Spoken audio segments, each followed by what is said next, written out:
Hello, I'm Neil Litvak, President at the MSPCA-Angell.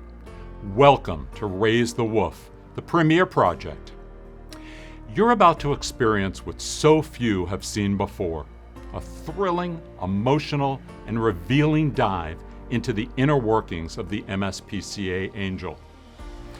Entitled On Any Given Day, this film, narrated by multiple Grammy winner James Taylor, will get you up close and personal with veterinarians and technicians working day and night to nurse sick and injured pets back to health.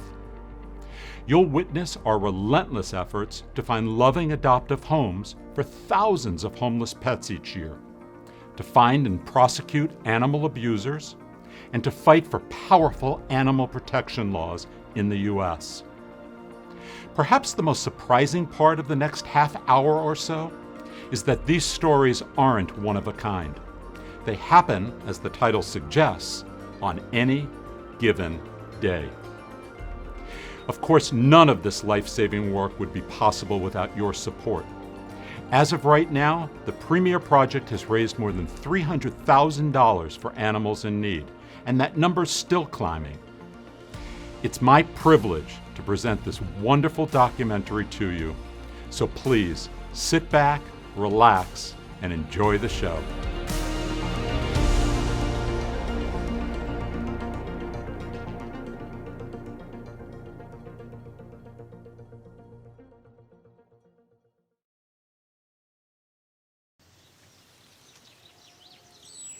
At any given hour, our Angell veterinary team works tirelessly to provide urgent medical care to pets who are loved like family, like Frankie. Good boy. Good boy, Frankie. Frankie is a Great Dane, and he is 6 months old. Frankie, about a month ago, was out for a pee with me. I had two dogs. This was essentially our backyard, and Frankie got away from me. I had just gotten home and I was looking for them and saw that they were outside across the street at the train tracks. The commuter rail train had pulled in, and one dog had gone up to sniff a commuter. He's very well trained, and my other dog is a puppy. And I was trying to recall him, trying to get him, and Frankie ran underneath a commuter rail train. And then I heard him screaming bloody murder, so I ran probably fastest I ever have in my entire life. When I saw Frankie get hit by the train, I heard him squeal, yell, saw him get rolled and dragged for about 20 to 30 feet. So I eventually turned away to not have to watch it anymore. I didn't see any way he would live, but when I had turned back around, Frankie had walked up to me with 3 legs. I had no idea what had happened, even still when I saw him. He was across the tracks from me just screaming like I need a tourniquet, and I actually had a tourniquet in my car, so I ran and grabbed it. I'm a Boston firefighter. Having worked in Jamaica Plain for years, we know Angell is the place to come for trauma care. I called Angell from the car on our way in as Mike was driving. So we pull right up to the front. They're already outside waiting for us with a stretcher. A lot of dogs here get hit by cars being in the city, but getting hit by a train is definitely an exceptional case. It was clear when Frankie came in, he had lost a lot of blood. They have started a blood transfusion and basically stabilized him enough where I could come in to fix the problem. I was kind of an emotional wreck, but trying not to be upset because Mike was also an emotional wreck. We understand how nerve-wracking it is to have a pet in the hospital, how scary it can be waiting for those phone calls from the doctors. While we do send photos and try to support our clients in that way, we're also here just to provide status updates. Angell was so amazing in calling us every step of the way, letting us know what was going on with Frankie. The fact that they just stabilized him, they called us right away, and that was the biggest relief ever, so we felt good hearing that. The next morning, I walked in and immediately went to his cage to see how he was doing, and he popped up and was greeting me, wagging his tail, looking for kisses. So it's amazing seeing Frankie do as well as he did. He's the same lovable, caring, goofy dog. The day Frankie got hit, I didn't think he was gonna make it. I didn't think he would live and survive that injury. I didn't know that they could save an animal in that bad of situation, and Angel did.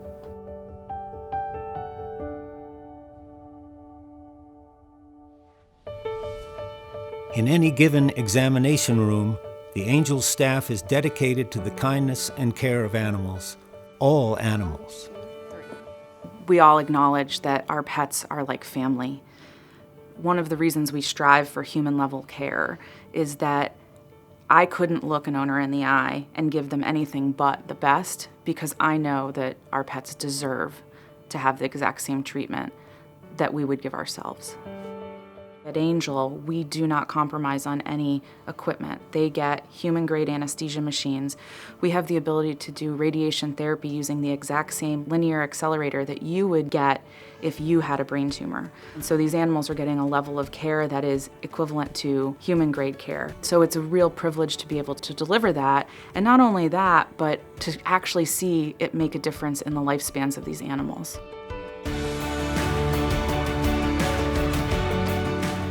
It might surprise you to know the number of species that we see here at Angell.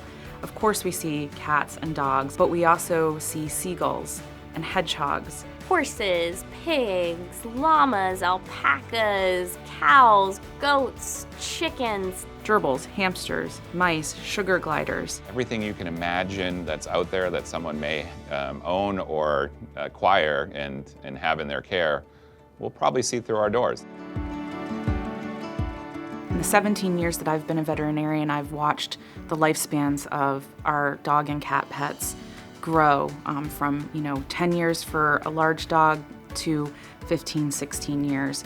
Cats, it's not uncommon now to see a cat who makes it to 21 years old when, 15 years ago, 12 was considered a good run. Today, we are doing things that we never dreamed of being able to do 25 years ago. We have amazing ultrasounds for cardiology. We place stents in tracheas and urethras and everything from basic general care to very, very highly specialized veterinary care that I think is bringing us sort of close to human medicine. We as veterinarians often look to human medicine for help in determining best treatment plans and what's working in humans, because they can do the studies of thousands and thousands of patients where we cannot. We work with a lot of MDs from the human hospitals, and they are mesmerized by what we are doing for these patients. Provided it is not cost prohibitive, we can really continue opening up the doors to more modalities and more diagnoses and advanced drug therapy to treat our patients that we otherwise never thought we would be able to in years past. It's an amazing feeling to tell an owner that you can save their pet when they didn't think it was possible. And to see that first tail wag when an owner comes to visit their pet after that surgery, that tail wag that says, "You're my person, and we went through this together."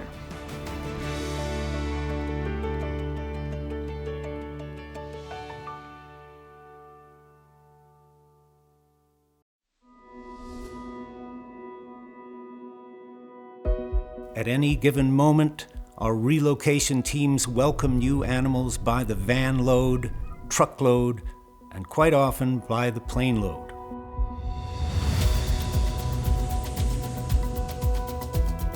Our relocation program is centered around helping animals enter into Massachusetts through Northeast Animal Shelter, and each year we help between 3,000 to 4,000 animals. Whenever a shelter system is overcrowded, that individual shelter has to make some tough decisions. Sometimes that's euthanasia, just to be able to control the populations. In other times, it just means that the shelters may be overcrowded to the point where they are full, and as a result, people may make more desperate decisions like abandoning animals or keeping them in an unfit situation. The Northeast Animal Shelter became affiliated with MSPCA earlier this year, so we now work together and work as one of their adoption centers, and it was a really great partnership. The two organizations have very complementary strengths, so while the MSPCA's mastered working locally, we've mastered working nationally. Primarily Tennessee, Georgia, South Carolina, Alabama, Kentucky. We bring in about 4,000 animals a year. Fortunately, here in New England, we have plenty of adopters and the demand for adoption is really high, so we get to help shelters across the country alleviate some space in their facilities and bring them here, find them homes, and that allows them to take in more animals locally. My name's Jenna. I'm here with Northeast Animal Shelter and all the MSPCA locations. We're all eagerly awaiting the arrival of a transport of 100 kittens coming from Louisiana. Once the planes arrive, we're going to be eager to get them loaded up and head back to the Cape location of MSPCA. No matter how long you do transport, it never gets old. Seeing animals come in from places where they otherwise wouldn't have had an opportunity to find a home, it's just so rewarding. So seeing the plane doors open and hearing the kittens meow, and they're excited, we're excited. It's going to be a great next couple days at both organizations. Here in Cape Cod, we took in over 30 cats and kittens from a partner in Louisiana. So we had all their rooms set up, and then they will stay with us until their quarantine is over. And then after that, they will look for their new adoptive homes, and we'll do matchmaking for them. Today we took in 19 dogs and puppies from Charleston Animal Society in South Carolina. It's a blessing that you guys up here can take them in, have the ability to find homes for them, and you have the vacancy. This is good. This needs to continue. When dogs and cats arrive at Northeast Animal Shelter on one of our transport vans, they're immediately unloaded and brought into our isolation facility. From there, they get a health check with our veterinary team, and we address any kind of medical concerns that we may have. They get vaccinated, spayed and neutered if they need to be, and from there, they go on to work with our behavior team. We put together a synopsis of what we think would be a great family for them, and then we make them available for adoption. Well, I think the challenge we've always had at the MSPCA is that we are open admission for intakes, which means we never refuse animals from coming in because of their age, breed, size, or their needs. And sometimes they have significant behavior or medical needs. We want to make sure that we're able to support as many animals as possible and get them to a point of being healthy enough and behaviorally sound enough to be able to find a new home. Sometimes that takes an incredible amount of time and resources from our staff and volunteers to get that animal to a place where they can successfully join a new family. It's hard not to get attached to the animals that we're helping. They're going through an incredible transition, and I think we're always there to provide them the companionship, love, and comfort that they need. When you see new families leaving the adoption center with a dog on the end of the leash or a cat in a carrier, and they're going home tonight, and that animal is going to sleep well surrounded by the family that has just been created, and that we've had a hand in that, that is inspiring to me. And I get so excited to play even a small role in making those new families happen. It makes my day.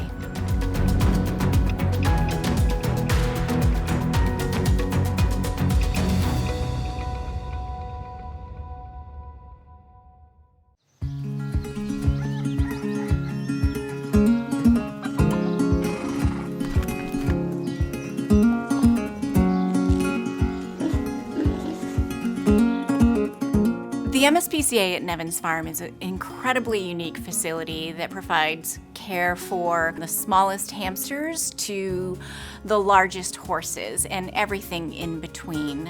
In addition to that, we have so many programs and opportunities that support people in our community.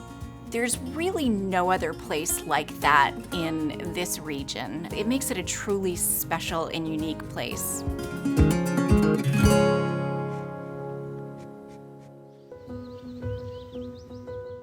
In any given town, our law enforcement department is investigating animal cruelty and neglect, and when necessary, removing animals from incredibly dangerous situations.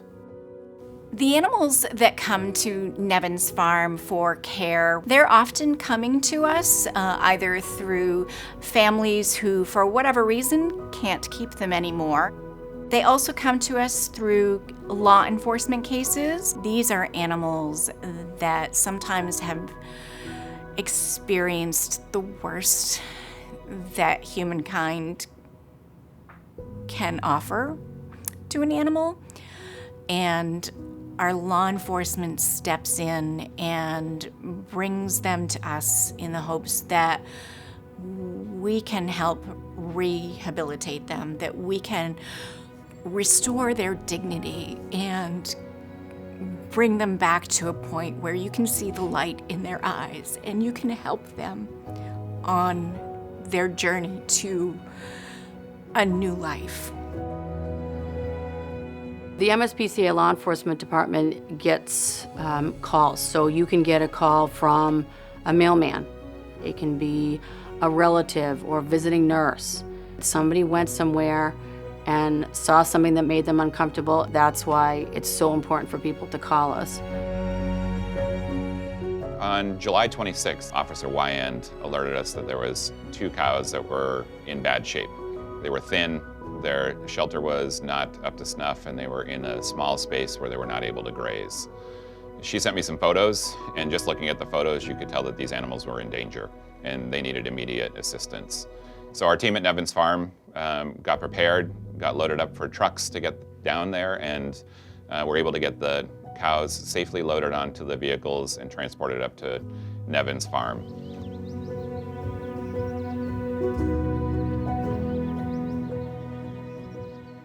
What we use to decide how undernourished these cows were is a body score. So this is a system that we use out of ranking 1 to 9.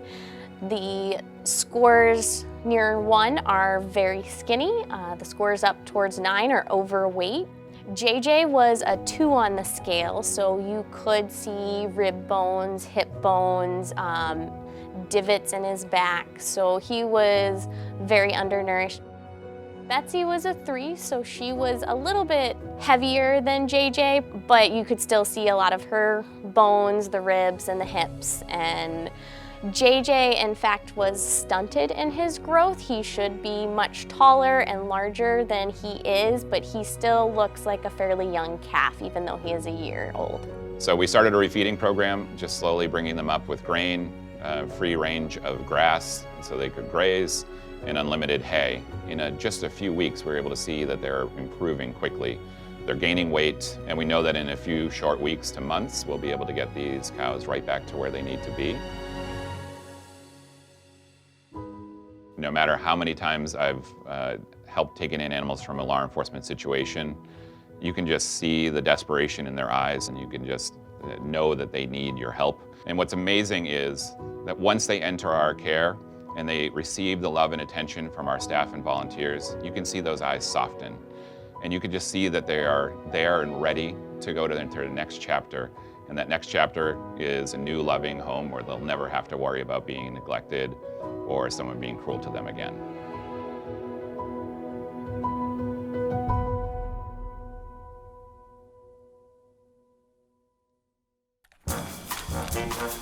In any given pet owner's home, a dog or cat is sneakily helping themselves to something they probably shouldn't. As you can imagine, dogs and cats can eat a crazy amount of things. We've removed child's toys, an enormous ball of wire, Rubber duckies, baby wipes, feminine products. I've seen different sizes of balls, Butter knives, steak knives, a big pile of leaves and dirt, car keys, cell phones, an entire LL Bean leather boot, nightgowns, shirts. I had a dog that swallowed the grandmother's long underwear that I had to take out. It's kind of gross. I don't know if I should tell you the whole story. We have one cat that's been here probably 8 times for eating earplugs. There was a dog that came in years ago that ate, I think, 37 pacifiers. Shish kebabs are a big one. An entire bag of peanuts, shells, wrapper, everything. A dog came in with a foreign body in the stomach that was cloth. We thought it was cloth. And we scoped the dog, and it was underwear that did not belong to the wife. So this dog got a hold of some undies that weren't the wife's undies. So the lady's like, honey, whose undies are those? Get it? You can't film that. No matter what they eat, and we can always remove it, and they usually have a happy ending, and they go home and finish eating whatever they were eating before.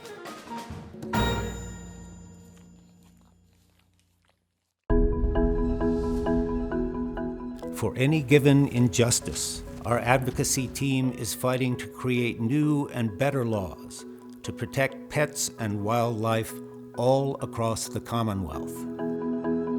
Our adoption centers welcome animals of every species, age, and breed, and work hard to remove barriers that stand between them and a loving home. The MSPCA stands for the Massachusetts Society for the Prevention of Cruelty to Animals, and the Advocacy Department really works on that prevention in our name. We work to pass laws and policies to really stop animal cruelty before it starts. I cover the Boston area. It's one of my busiest areas. There is a large number of dogs that tend to be deemed as the most aggressive dogs, and there's this image that goes along with using them as protection or a mean of defense. And I think what happens is a lot of people make them into something that they don't start off being. In 2010 through 2012, there was a lot of issues that were happening around pit bulls. There were well-publicized bites or attacks. As a result, communities started to make legislation to prevent people from being able to own pit bulls or make it harder for them to own pit bulls. Sometimes communities just look for a quick solution, but we know that just banning a certain breed of dog doesn't work, and that solutions to a problem take more time and work and community outreach. A lot of that we have done to really make communities safe and protect people from dog bites from all breeds of dogs instead of focusing on just how a dog looks.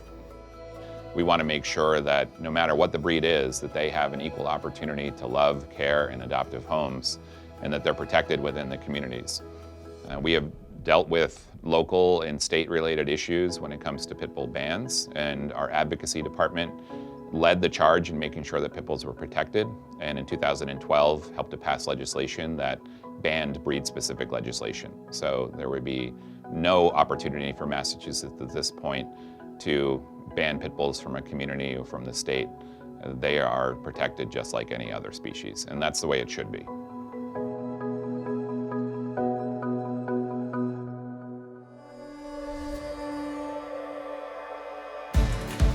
For any given need, our volunteers bring food, medical care, supplies, and counseling to underserved neighborhoods. So there are a lot of people who believe that if you can't afford a pet that you shouldn't have one. We do not believe that. They enrich our lives, they make us healthier, they make us happier, and we don't believe that that's something that should only be accessible to people who have a lot of money. There are people who live in our community who have to make really hard decisions every day, whether that's between feeding themselves or feeding their pets, or keeping their electricity on versus paying a surgery bill for a pet. And so our community outreach program is really there to make sure that people have pet food and make sure that if they want to get their pet spayed or neutered, that's not going to prevent them from keeping their lights on. It's a really grassroots program. We started just by being in the neighborhoods, talking to people either on the street or in their home and getting to know them that way. And as we met people and people gained excitement and enthusiasm about our program, people started referring their friends and family to us.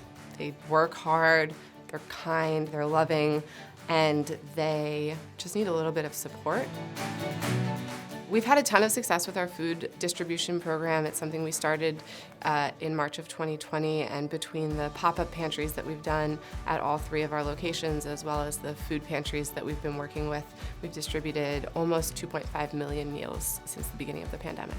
To be able to provide those resources to them has really changed a lot of lives, both of people and of pets. No matter who you are or how much money you make, you deserve to have the love of an animal in your home. Everyone gets something.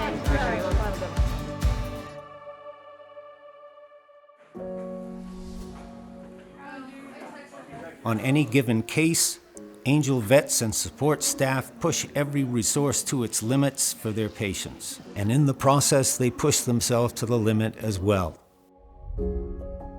I'm not going to sugarcoat it. Being a veterinarian can be one of the hardest jobs, at least that I've ever done. In a typical year, we see 86,000 cases. With the pandemic, we have increased our caseload to 97,000 cases this past year. I mean, we've had the busiest year of our careers, and just our caseload alone keeps us working till 10, 11 o'clock at night writing reports, add training interns, training residents to that, where we really have to stop what we're doing and listen and teach. It is tremendously stressful and has created a lot of, I would say, compassion fatigue in the staff. And the pandemic has changed people too. You know, people have less patients, clients, and it's harder for them because they're worried about things and they have other stresses on their lives too. People are super connected to their animal, like that's their kid in some instances. So when you take your sick animal to the vet, everyone's stressed out. They want to make sure their animal's okay, and they kind of don't have any power over anything. So I think a lot of people kind of take it out on the vet when they can't figure out the issue. So vets kind of take that personally too. So they'll take all of that feeling of like, I can't fix an animal, and they kind of take it home with them sometimes. The veterinarians have the highest suicide rate of all professions. You know, everyone thinks of their local vet as the nice, cheery doctor that doesn't seem to have a bad day, but in reality, many veterinarians struggle with mental health due to compassion fatigue and burnout. We can't do things as quickly as we want to do it. People have to wait, animals have to wait, we have to wait, and it's heartbreaking. To think that we actually have to turn people away sometimes now, it's like unspeakable. It just hurts so much. You know, you don't want to, it adds so much stress to you that, you know, you almost want to see him. It's easier to say, yes, just come in, but we don't have the nursing staff. We don't have the ability. We can't take care of him. It kills. But we're lucky because, you know, we work in a great place. We share the ups and we share the pain, and we talk. And we help each other out. They are really taking care of us throughout the day to make sure we're getting fed, to make sure we're getting, you know, socialized. We honor the technicians, we honor different departments. Those things I think are very important for morale around here and I think are very helpful. I have some of the best and kindest colleagues that I can lean on, and they'll stop what they're doing to help. And that is what makes practicing complex medicine on hundreds and hundreds of animals doable and even fun here at Angell.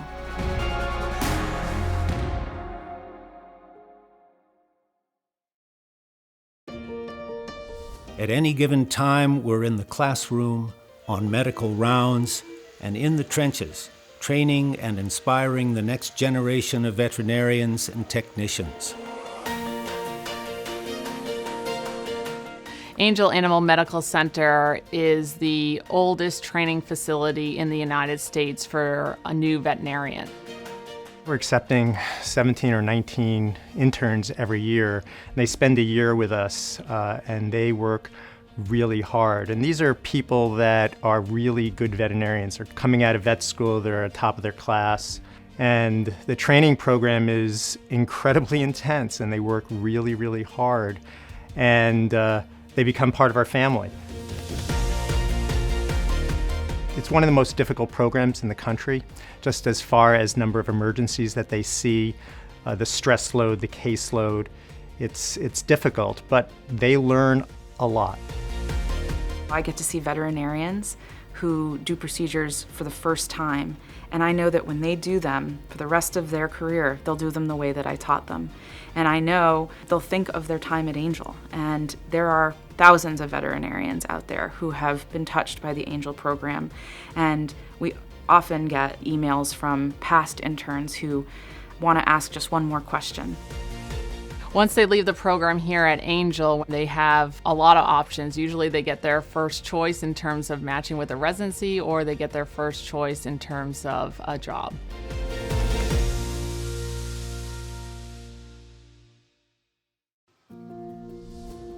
The human pet bond is, I think, one of the most reverent experiences that we can have in our lives, because it teaches us what unconditional love looks like. They are the fur you can cry into when you're having a bad day. You can tell them about any problem in your life and they're never going to tell you you're wrong. You can be your least best self. And when you walk through that door, your pet is there to greet you as if it was, you know, the best thing that ever happened to them that day, because probably it was, because they love us that much. And I think all of us can learn from our pets about how good it feels to be loved without judgment. Animals are critical to everyone's well-being. They provide us companionship and comfort when we're struggling with things. During this pandemic especially, we've all come to recognize just how important animals are in our lives. As a whole nation, we went through a challenging situation all together, and that people were desperate to make sure that they had that companionship for animals. I have a horse at home that is a rescue himself, and I don't think I could have ever bonded with an animal more fully than I bonded with him. He relied on me to get him through scary situations. That built up us working towards trust between the two of us, and we got to the point where now he will follow me everywhere. And that relationship that we have now is one of the best things I've ever experienced.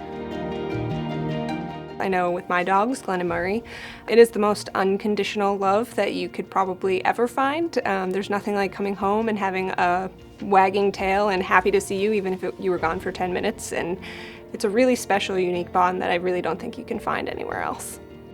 I have a yellow lab named Sailor who's 8, who's the love of my life. And I understand what my clients feel for their dogs and how desperate they are to treat them and prevent suffering and you know, go to the end of the earth to take care of these animals. For me, in all the years that I've been doing this, and some of the conditions that I see animals in, and the pain or suffering that they've gone through, they come up to you and their tail is wagging, and they lick your face. They're happy to see you. It's unconditional love. They forgive. I want to be a part of delivering that type of relationship to other people who may not have ever experienced that in their life. From deep inside the four walls of the MSPCA to as far into the surrounding communities as we can reach. From the floor of the State House to the porches of neighborhood homes.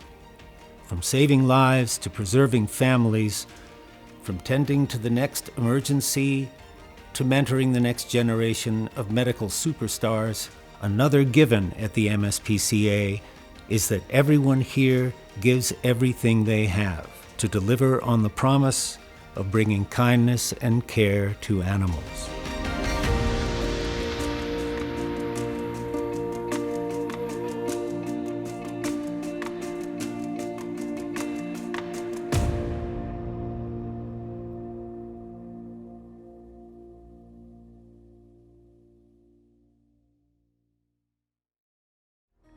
On behalf of our entire staff, sponsors, and production team, and most importantly, the thousands of animals whose lives are healthier, happier, and safer because of the MSPCA-Angell, thank you for your support.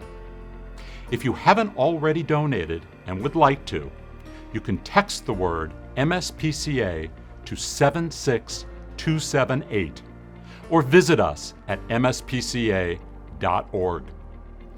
Thank you again for your support. I hope you enjoyed the show.